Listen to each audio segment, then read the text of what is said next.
ఇవాళ caste census and మనం పెట్టుకున్నది ముఖ్యంగా క్యాస్ట్ సెన్సస్ అండ్ మన సోషల్ జస్టిస్ ఇష్యూస్ మీద ఇవాళ సుదీర్ఘమైన చర్చ జరిగింది.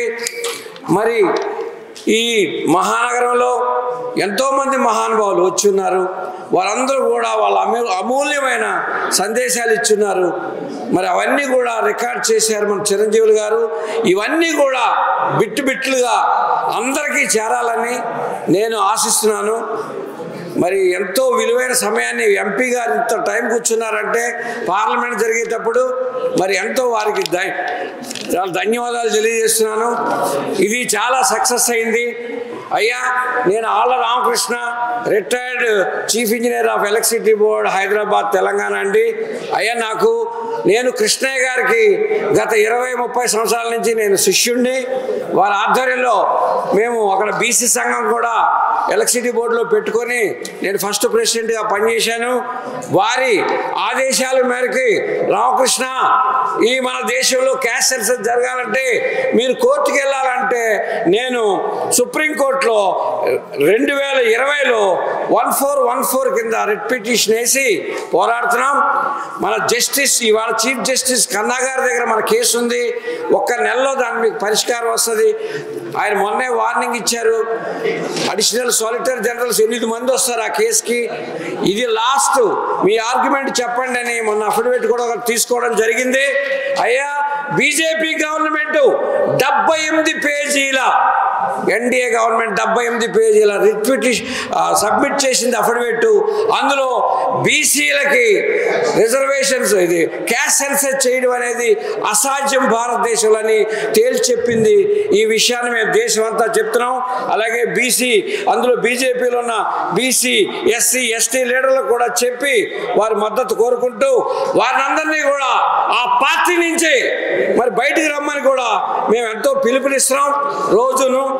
వారంతా కూడా మనకి ఈ దేశంలో కుక్కలు, పందులు లాస్ట్ మంత్లోనే చేశారు. వాటన్నిటి గణన చేశారు. ఆ గణన మరి అలాగే మనందరినీ కూడా గణించమని అడుగుతుంటే చేయట్లేదు. కాబట్టి మనం ఎస్సీ, ఎస్టీ, బీసీ నాయకులు ఎవరు కూడా బీజేపీ మరియు ఎన్డీఏ పార్టీల్లో ఉండొద్దు అని నేను డిమాండ్ చేస్తున్నాను. మన ఆత్మగౌరవాన్ని చేసిన వాళ్ళు, తీసేసిన వాళ్ళ దగ్గర మనం ఉండకూడదు. అది నా డిమాండ్. అలాగే ఇవాళ రాక్షసమైన అందరూ చాలా మంచి విషయాలు చెప్పారు. ఇవాళ వచ్చిన విద్యార్థులు అందరూ మరి ఈ సమస్య మీద మళ్ళీ పంపిస్తాం. క్రిమిలేరు, రాక్షసమైన క్రిమిలేరు, ఈడబ్ల్యూఎస్. ఇవాళ ఈడబ్ల్యూఎస్ అంటే తెలంగాణ రాష్ట్రంలో ఈ మధ్యకాలంలో కేసీఆర్ గారు ఈడబ్ల్యూఎస్ ప్రవేశపెట్టిన తర్వాత దాదాపు 1,00,000 ఉద్యోగాలు వచ్చినాయి.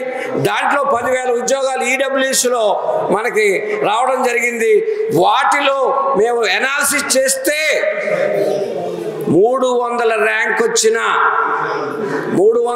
వచ్చిన ఒక షెడ్యూల్ క్యాస్ట్ మహిళకు ఉద్యోగం రాలేదు. కానీ 2,500 ర్యాంక్ వచ్చిన అప్పర్ క్యాస్ట్ లేడీకి ఇవాళ ఉద్యోగం వచ్చింది మన తెలంగాణలో. అంటే ఈ ఈడబ్ల్యూఎస్ రిజర్వేషన్స్ ఎంత విఫలమైనయో మేము కోర్టులో ఇవి సబ్మిట్ చేస్తున్నాం ఈ మధ్య. అలాగే ఎన్సీబీసీ, ఇవాళ మోడీ గారు ఎంతో ప్రెస్టీజియస్ బీసీ బిడ్ అంటారు. నేషనల్ కమిషన్ ఫర్ బీసీస్ ఉంది. అందులో ఒక చైర్మన్ గారిని, ఒక మెంబర్ని వేశారు. ఇంకా 5 మెంబర్ల పోస్టులు ఖాళీ ఉన్నాయంటే గత 5 సంవత్సరాలుగా ఇవాళ మన మోడీ గారి యొక్క చిత్తశుద్ధిని మనం ప్రశ్నించవచ్చు. అలాగే మరి ఇవాళ రోహిణి కమిషను 7 ఏళ్ళు కష్టపడి చేసిన రిపోర్ట్ ఇస్తే ఆ రిపోర్ట్ని కూడా పరిష్కరించని మన మోడీ గారు ఎలాగ మన బీసీ మిత్రుడు మీరే తేల్చుకోండి. మరి సబ్ కేటగరైజేషన్ అనేది మరి ఓబీసీస్లో లేదు కాబట్టి అవన్నీ చేయాలని, ఇలాగ ఇన్ని సమస్యలు మనకి పెండింగ్ పెట్టిన మోడీ గారు మరియు ఎన్డీఏ పార్టీల నుంచి ఎస్సీ, బీసీ, మైనారిటీ सब लोग बाहर आना पड़ता. ये पार्टी से बाहर आके हमारा आत्मगौरव को ये दिखाना बोल के मैं रिक्वेस्ट कर रहा हूँ. ये అవకాశం ఇచ్చిన మరి వాళ్ళ సంయుక్త ఆధ్వర్యంలో జరుగుతుంది. OBC OBC all India OBC students organization మరియు మన ఓబీసీస్ ఇంటలెక్చువల్స్ ఫోరం తరపున సంయుక్తంగా ఈ కార్యక్రమం జరిగిందని చెప్పడానికి సంతోషిస్తున్నాను. నేను ఓబీసీ మన ఆల్ ఇండియా ఓబీసీ స్టూడెంట్స్ ఆర్గనైజేషన్కి నేను నేషనల్ అడ్వైజర్గా ఉన్నందుకు నాకు ఎంతో ఆనందంగా ఉంది. మా ప్రెసిడెంట్ గారు కానీ మా సెక్రటరీ గారు కానీ మా నేషనల్ అడ్వైజర్ నేషనల్ కన్వీనర్ వీళ్ళందరూ కూడా ఇవాళ ఈ సభకు వచ్చి ఎంతో సక్సెస్ చేశారు. చాలా సంతోషం. నేను అనేది ఏంటంటే కేవీ గౌడ్ గారు మరి ఏమనుకున్నారో తెలియదు, కానీ ఇది అయితే మాత్రం అందరి చేత మాట్లాడించండి, మాట్లాడే వాళ్ళందరినీ రికార్డ్ చేయించండి, ఈ ముక్కలన్నీ అందరికీ పంపించండి. మనకు 9 గంటల వరకు అవకాశం ఉంది. ఈ అవకాశాన్ని మనం సద్వినియోగం చేసుకోవాలి. ఇందాక సిద్ధేశ్వర్ గారు చాలా తక్కువ మాట్లాడారు, మీరు మళ్ళీ మాట్లాడాలి మా కోసం. ఎందుకంటే ఇక్కడ రికార్డ్ అయ్యేది ఇది ఒక్కటే, ఈ స్టేజ్ ఒక్కటే. రండమ్మా, మళ్ళీ మాట్లాడండి. మీ సందేశాన్ని మన తెలంగాణకి అన్ని చోట్ల పంపించండి.